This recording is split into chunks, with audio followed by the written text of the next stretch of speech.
Finally, I managed to get to 110 in the Celestial Anomaly. This is what my skill tree looks like. You can probably hear background noises. Everything to 22. I managed to get like a few notable ones, like this one to level 10. Most of them are level 10, which is going to give you massive boost. There's 2 more that I need to level up to 10.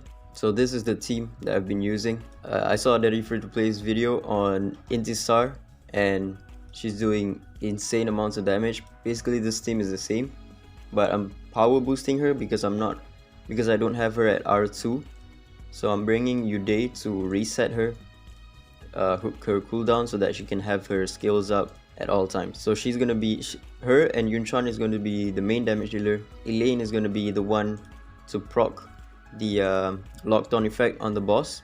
Yeah, the gearing is also very important. Your Ahmed needs to be on Abiding Panacea, because if you put him on Windwalker, you might not have enough heals. Even if you have like a ton of speed on Windwalker, like plus 200, you're not gonna have enough healing. So you're better off putting him on Panacea set with counter. Elaine, give her as much speed as possible with some tankiness. I gave her Master Growth. You don't need Avatar on her because this is only single hit, but if you can get Avatar on her with decent speed, then that's also good, because she's a prisoner, so she's gonna, even one hit is gonna give you like a ton of locked on effect. Okay, so Intisar's set is also very important. You want her to be on Ocean Waves, even though Uday is going to be resetting her as fast as you can and then as tanky as you can. So I gave her HP speed with Avatara, because when she counters with Avatara with her stealth on, she only -1 duration of the stealth. So you want to maximize the stealth as much as you possibly can. So put her on Avatara. That's going to be really good. Uday, if you can get her on Avatara, that's also going to help, because she puts speed down on the enemy, and then give her as much speed as possible as well. Yunchuan, I divert more towards like DPS, like pure DPS, just plus 81 speed, and then full on crit damage and attack with Avatara. So I'm relying on Yunchuan to counter whenever the boss attacks, rather than him taking a turn and then applying the debuff. So yeah, this team has a lot of RNG with it. It's gonna take a few tries. I don't think it's possible at 110. 105, I did it with 0 turns. I managed to win with a counter. Okay, so right off the bat, you want to turn off auto and then start with Elaine's S2, not her S3.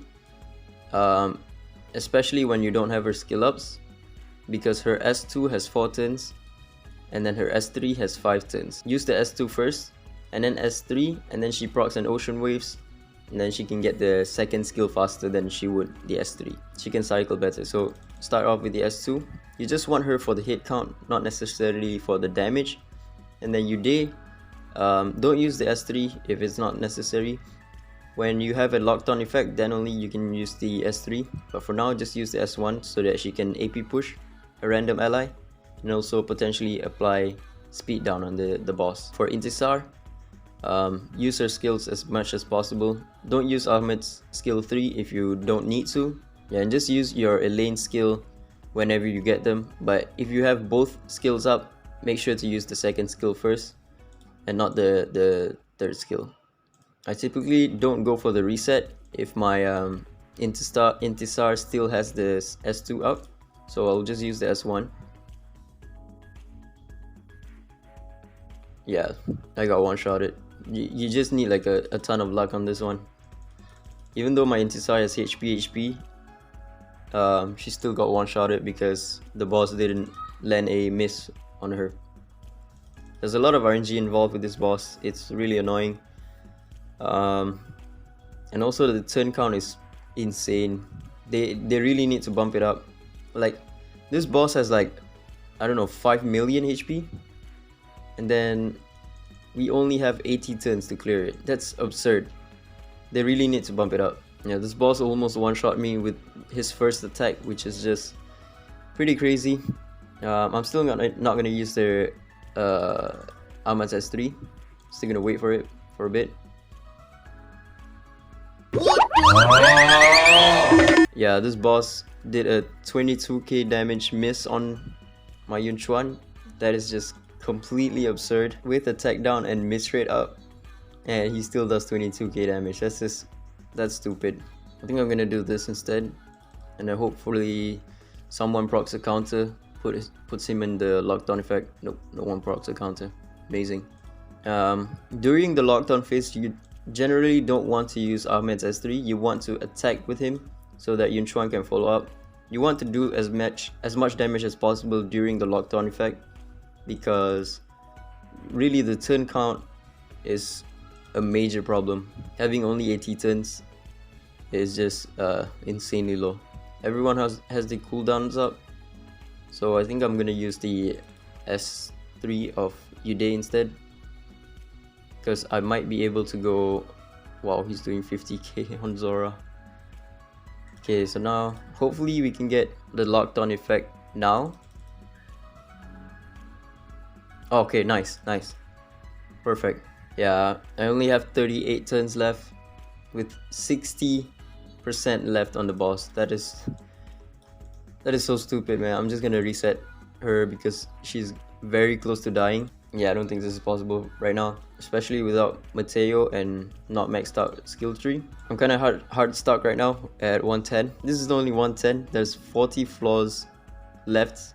I don't even know how we can progress through 40 more stages when we are already at 70% of the skill tree. Like, some of these give you massive boosts, but the difficulty spike from like 105 to 110 is already like insane. And we have like 40 more floors with the skill tree being at 70%. I'm hard stuck right now. I need to wait more for the skill tree. Hopefully I get like one of these to 15 or something. I mentioned in the previous video where this tower is going to give you 2 resonance. This is actually just one fragment per box, so it's only 20 fragments, so it's not even 1 resonance worth. Yeah, I thought it was the same as the old Ripple outbox, which is this one, which gives us 5. Yeah, it doesn't say 5 here, but when you click on it, it says ×5, but the current one, it doesn't say ×5 or something. To make sure that it is 1, right now I have 37 ripples of Ggez. Yeah, it's only 1 Ggez ripple. Let's just see. Yeah, 1 Ggez ripple. I think it's okay though. Yeah, I think the rewards are okay.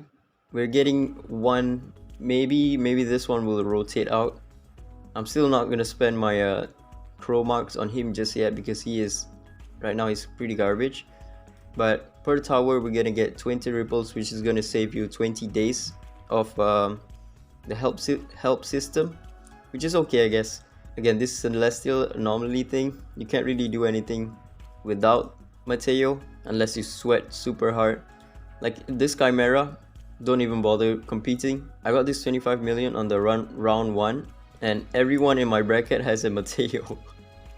I got rank 10 or something. Everyone from like 1 to 30, I think everyone had Mateo except for me. Like, that was so bullshit. It's so boring to compete. Right now he's doing insane amounts of damage. I don't even want to imagine what he's gonna do at 150. This boss definitely needs a tweaking. His damage is too high, the turn count is too low, and it's too unit specific. Like, for example, if you don't have Ahmed, I don't think you're gonna complete this tower, or Mateo as well. Like, I'm struggling with an R2 Ahmed and R2 Yun Chuan. If you don't have Ahmed and Yun Chuan, this tower is probably gonna be impossible for you. But yeah, that's about it. Ciao.